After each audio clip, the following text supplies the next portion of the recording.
두 남자가 매달 $100씩 암호화폐에 투자하기로 결정합니다. 10년 후 그들은 얼마를 벌게 될까요? 파란 옷의 남자는 틱톡에서 본 암호 코인에 올인합니다. 반면 빨간 옷의 남자는 더 현명합니다. 한 프로젝트에 모든 것을 쏟아붓는 것은 너무 위험하다는 것을 그는 알고 있습니다. 그는 자산의 절반을 신뢰할 수 있는 암호화폐에, 3분의 1은 대형 알트코인에, 그리고 나머지는 고위험 실험적 토큰에 투자합니다. 파란 남자는 10분마다 앱을 확인합니다. 가격이 오르면 스스로 백만장자가 된 기분을 느끼고, 가격이 떨어지면 공황 상태에 빠집니다. 한 달 후 그가 산 코인이 7% 하락하자 겁에 질려 현금화해버리고 $14를 잃습니다. 빨간 남자는 그저 미소 지을 뿐입니다. 모든 암호화폐는 변동성이 크기 때문입니다. 그에게 하락장은 더 살 수 있는 기회일 뿐입니다. 두 달 후 가격이 다시 오르기 시작합니다. 파란 남자는 고점에서 포모, 소외되는 것에 대한 두려움 매수를 합니다. 빨간 남자는 보유 자산의 일부를 팔아 수익을 확정짓고 다른 프로젝트들로 분산 투자합니다. 세 달째, 파란 남자는 적은 수익에 답답함을 느낍니다. 그는 빨리 부자가 되기 위해 차트의 모든 움직임을 쫓기로 결심합니다.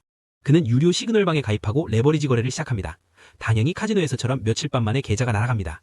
빨간 남자는 계획을 고수합니다. 그는 평균적으로 연 30%의 수익을 냅니다. 5년 후 그의 계좌는 $12,000를 넘어섰고 10년 후에는 거의 $60,000, 21년 후에는 $1,000,000, 약 13억 원이 넘게 성장합니다. 파란 남자는 마침내 깨닫습니다. 감정은 모든 투자자에게 가장 큰 적이다. 아이폰 하나가 어떻게 여러분을 백만장자로 만들 수 있을까요? 2007년 6월, 애플은 최초의 아이폰을 출시했습니다. 파란 옷의 남자는 이 폰이 너무 마음에 들어서 $599를 주고 바로 구매했습니다. 빨간 옷의 남자도 이 폰을 좋아했지만 폰을 사는 대신 그 돈을 애플 주식에 투자했습니다. 이듬해 인터넷 속도가 더 빨라진 아이폰 3G가 출시되었습니다. 파란 남자는 매장 앞에 가장 먼저 줄을 서서 폰을 샀죠. 빨간 남자는 이 열풍을 보고 이번에도 휴대폰 가격만큼의 돈을 애플 주식에 넣었습니다. 2010년, 스티브 잡스가 첫 번째 아이패드를 소개했습니다. 사람들은 제품을 소유하기 위해 다시 한번 돈을 쓰러 달려갔습니다. 파란 남자는 즉시 아이패드를 샀습니다. 빨간 남자도 똑같이 흥분했지만 이유는 달랐습니다. 그는 이 모든 관심이 애플 주가를 폭등시킬 것을 알았기에 주식을 더 샀습니다. 해마다 애플은 신제품을 출시했고 파란 남자는 하나도 빠짐없이 모든 제품을 구매했습니다. 2020년이 되자 파란 남자의 차고는 사는 순간 가치가 떨어지는 중고기기들로 가득 찼습니다. 그가 깨닫지 못한 사실은 그 사이 애플 주식이 30배나 올랐다는 것입니다. 그리고 2025년까지 주가는 60배나 상승했습니다. 결국 파란 남자는 가치가 하락하는 자산에 $80,000 넘게 썼지만 똑같은 금액을 가치가 성장하는 진짜 자산에 투자한 빨간 남자는 $1,000,000, 약 13억 원 이상을 벌어나갔습니다.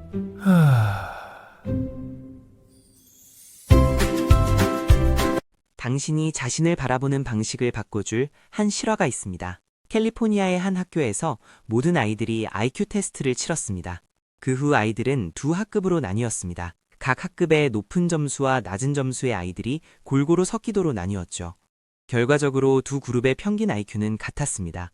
하지만 선생님들에게는 이 사실을 말해주지 않았습니다. 한 선생님은 자신이 영재들을 가르치고 있다고 생각했고, 다른 선생님은 자신의 반이 학업 성취도가 낮은 아이들로 가득하다고 믿었습니다. 첫 번째 그룹의 선생님은 자신이 진짜 천재들과 함께하고 있다고 믿고 1년 내내 매우 진지하게 임했습니다.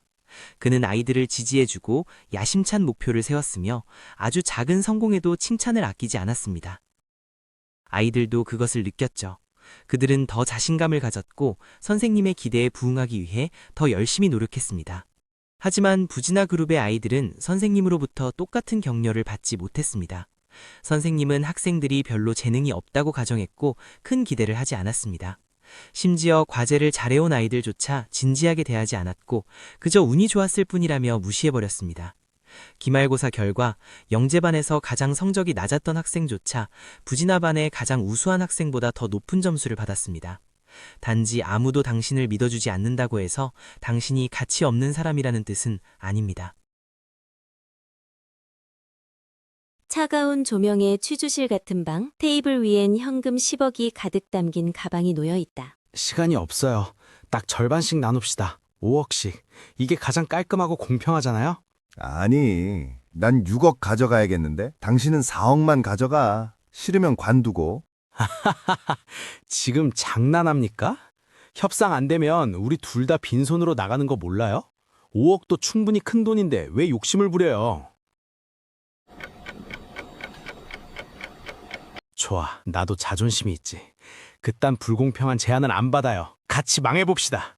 지훈 씨는 빈손으로 귀가하시고 태수 씨는 규칙에 따라 기본 배당금 5억에 협상 결렬 보너스까지 챙겨가십니다. 뭐라고요? 지우는 몰랐습니다. 태수의 베트나는 이미 5억이었다는 것을요. 그는 5억 1원이라도 더 받지 못할 바엔 협상을 깰 준비가 되어 있었습니다. 반면 지훈의 대안은 0원이었습니다. 4억이라도 챙기는 게 이성적인 선택이었죠. 왜 이런 일이 벌어졌을까? 바로 BATNA 때문입니다. 협상이 깨졌을 때 내가 가질 수 있는 최선의 대안이죠. 협상 테이블에 앉기 전 상대의 주머니를 보지 말고 나의 대안이 무엇인지 먼저 계산하세요. 불공평해 보여도 내 대안 0원보다 낫다면 그게 바로 이기는 선택입니다. 사랑하는 여자에게 똑같이 차인 두 남자. 하지만 2년 뒤 두 사람의 인생은 완전히 달라집니다. 블루는 하루 종일 왜? 라는 질문에 갇혔습니다. 자책하고 밤새 그녀의 SNS를 염탐하느라 잠도 못 자죠. 반면 레드는 세상이 무너진 것 같아도 일단 침대 밖으로 나왔습니다. 혼자 여행을 떠나고 새로운 사람들을 만나며 나를 돌봤죠. 블루는 매일 전화를 걸다 결국 차단당합니다. 집 앞까지 찾아가자 그녀는 공포를 느끼죠. 블루의 삶은 술과 후회로 망가져 갑니다. 2년 뒤 레드는 자신을 진심으로 아껴주는 사람과 결혼을 약속합니다. 가장 행복한 순간 전 여친에게 연락이 오지만 이제 그는 흔들리지 않습니다. 이별 후 당신은 과거에 갇힌 블루인가요? 미래로 나아가는 레드인가요? 지금 당신의 선택이 2년 뒤를 결정합니다. 구독과 좋아요는 당신의 새로운 시작을 응원합니다. 야, 민호야. 나 이번에 아는 형 통해서 투자받기로 했어. 바로 강남에 카페 차릴 거야. 이름은 킹갓 커피. 축하해. 근데 카페 운영해 본 적 있어? 레시피는? 야, 돈 있으면 사람 쓰면 되지. 넌 언제까지 거기서 알바나 할래?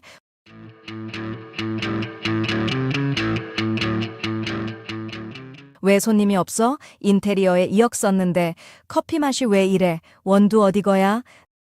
네, 설탕 적게 넣은 건강 토스트 나왔습니다. 운만 믿고 너무 크게 벌렸나 봐. 마감도 못 맞추고 빚만 생겼어. 지수야, 고생 많았지? 나 이번에 푸드트럭 접고 작은 가게 냈어. 단골들이 많이 도와주시네. 사람들은 한 번의 대박을 기적이라고 불러요. 하지만 진짜 기적은 어제보다 조금 더 나아진 오늘의 나가 쌓여서 만들어지는 겁니다. 큰 기회는 준비되지 않은 사람을 무너뜨리지만 작은 발걸음은 당신을 끝까지 가게 합니다. 마음이 공허할 때 우리는 습관적으로 스마트폰을 켭니다. 블루는 우울한 기분을 달래려 오늘만 특가라는 브랜드백 2개를 질렀습니다. 택배 상자를 뜯는 순간 도파민이 터지며 세상 모든 행복을 다 가진 것 같았죠. 반면 레드는 옷장을 열었습니다. 유행이 지나 입지 않는 옷들을 과감히 의류 수거함에 넣었죠. 짜릿한 쾌감은 없었지만 마음 한구석이 가벼워지는 묘한 안도감을 느꼈습니다. 블루는 갓생을 살겠다며 베스트셀러 30권을 한꺼번에 주문했습니다. 이 책들을 다 읽으면 내 인생도 달라지겠지? 라는 기대로 뿌듯해합니다. 하지만 레드는 책장을 정리합니다. 몇 년째 손도 안 댄 책들은 중고거래로 보내고 정말 나를 설레게 하는 책 3권만 남겼습니다. 블루는 남들보다 뒤처질까봐 유명 인플루언서 수백 명을 팔로우합니다. 쏟아지는 피드 속에서 영감을 얻으려 하지만 돌아오는 건 나만 빼고 다 잘 사는 것 같은 열등감뿐입니다. 레드는 이제 조용히 언팔로우를 시작합니다. 소음이 사라진 자리에 비로소 자신만의 고요함이 찾아왔습니다. 결국 블루는 물건 더미에 파묻혔습니다. 읽지 못한 책들은 짐이 되었고 알림 설정된 스마트폰은 불안을 부추깁니다. 여러분 기억하세요. 행복은 장바구니를 채울 때가 아니라 내 마음의 공간을 비울 때 시작됩니다. 무엇을 더 살까 고민하기보다 무엇을 덜어낼까 고민하는 하루가 되길 바랍니다. 혹시 주식하면서 운이 없다고 생각하시나요? 아닙니다. 당신의 본능이 돈을 잃도록 설계되어 있기 때문입니다. 사람들은 10% 벌면 무서워서 금방 팔아버리고 50% 물리면 언젠간 오르겠지라며 끝까지 버팁니다. 주식 고수들은 말합니다. 이걸 반대로 해야 부자가 됩니다.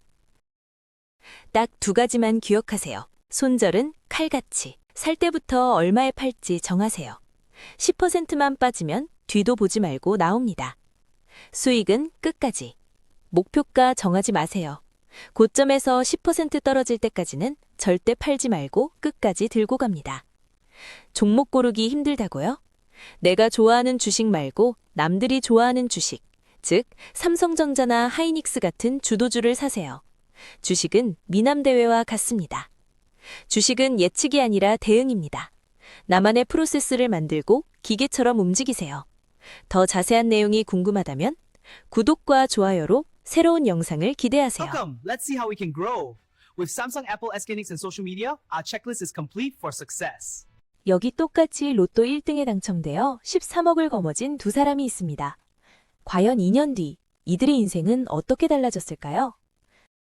첫 번째 남자, 당첨되자마자 평소 극혐하던 상사 얼굴에 사표 던지고 퇴사했습니다. 곧바로 명품관 쇼핑하고 제일 비싼 풀빌라로 여행을 떠나자. 인생 뭐 있어, 나 이제 부자야. 돌아와서는 기분 내려고 슈퍼카랑 대저택까지 질렀습니다. 자기가 그 정도 누릴 자격은 있다고 믿었거든요. 하지만 문제는 그때부터였습니다. 재산세, 슈퍼카 보험료, 아파트 관리비, 고정 수입은 없는데 나가는 돈은 끝이 없죠. 결국 2년 뒤 그는 다시 파란색 의자에 앉아 기적을 바라며 로또 한 장을 사고 있습니다. 반면 두 번째 남자는 달랐습니다. 그는 돈을 받자마자 철저한 배분부터 시작했습니다. 10%는 물가 상승에 대비해 비상금으로 저축하고 40%는 우량주와 배당 ETF에 넣어 안정적인 수익을 노렸죠. 20%는 리츠, 부동산 펀드에 투자해 매달 꼬박꼬박 월세가 들어오는 시스템을 만들었습니다. 놀라운 건 나머지 20%를 자신의 몸값을 올리는 교육에 썼다는 겁니다. 마지막 10%만 여행과 취미에 쓰며 삶의 균형을 맞췄죠. 2년 뒤 그는 불어난 자산과 함께 진정한 경제적 자유를 누리고 있습니다. 한 명은 기회를 사치에 써버려 모든 걸 잃었고 한 명은 시스템을 만들어 자유를 얻었습니다. 두 개의 의자, 당신은 어떤 자리에 앉으시겠습니까?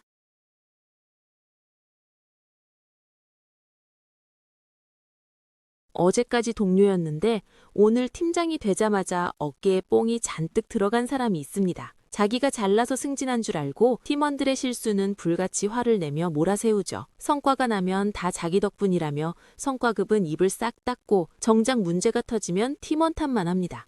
반면 진짜 리더는 완장을 찼을 때 우월감이 아니라 책임감의 무게를 먼저 느낍니다. 팀원의 실수는 같이 책임지고 성공의 열매는 아낌없이 나눕니다. 사람의 마음을 얻어야 진짜 돈이 따르는 법이죠. 군림하는 보스가 될 것인가? 존경받는 리더가 될 것인가? 당신의 그릇이 당신의 연봉을 결정합니다. 소개팅 날, 두 남자가 의자에 앉아 각자의 필살기를 준비합니다.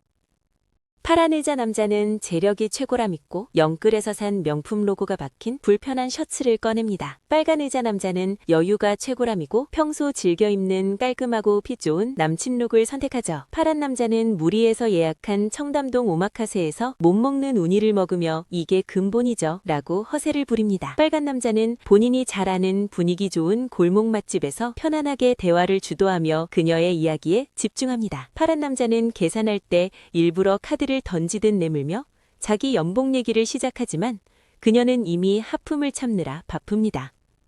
결국 빨간 남자는 집에 잘 들어갔어요 라는 답장을 바로 받지만 파란 남자는 일이 안 사라지는 카톡창만 보고 있네요. 가짜로 꾸민 모습은 금방 들통나기 마련입니다. 행복은 결국 가장 나다운 모습에서 시작되니까요.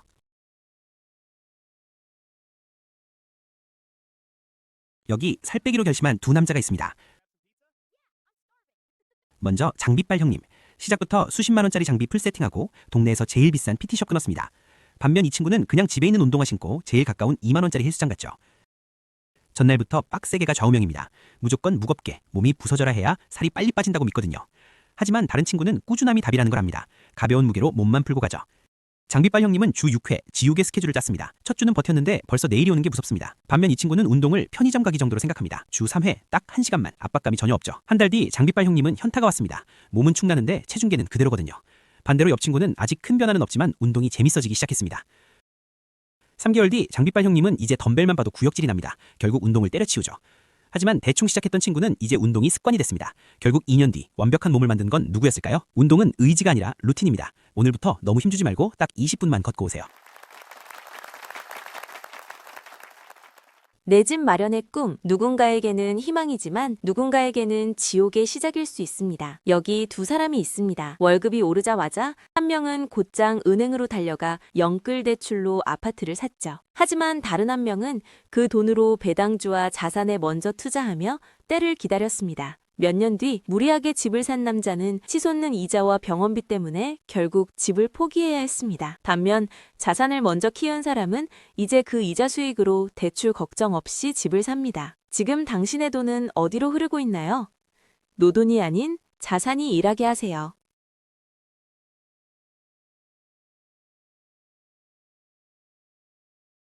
매일 피우는 담배 한 갑. 이게 나중에 10억 원이 된다면 믿으시겠습니까? 여기 매일 4,500원짜리 담배를 한 갑씩 피우는 흡연남이 있습니다. 반대로 그 돈을 매달 13만 5천 원씩 연 10% 수익률의 ETF에 투자하는 투자남도 있죠. 10년 뒤 흡연남은 약 1,600만 원을 태웠고 계단을 오를 때마다 헉헉거립니다. 하지만 투자남의 계좌에는 복리의 마법으로 벌써 2,800만 원이 쌓였습니다. 30년이 지나면 어떨까요? 흡연남은 건강을 잃고 치료비로 수천만 원을 더 씁니다. 그동안 투자남의 계좌는 3억 원을 돌파했습니다. 오직 담배만 끊었을 뿐인데 말이죠. 지금 당신의 주머니에 있는 그 4,500원. 태우시겠습니까? 아니면 키우시겠습니까?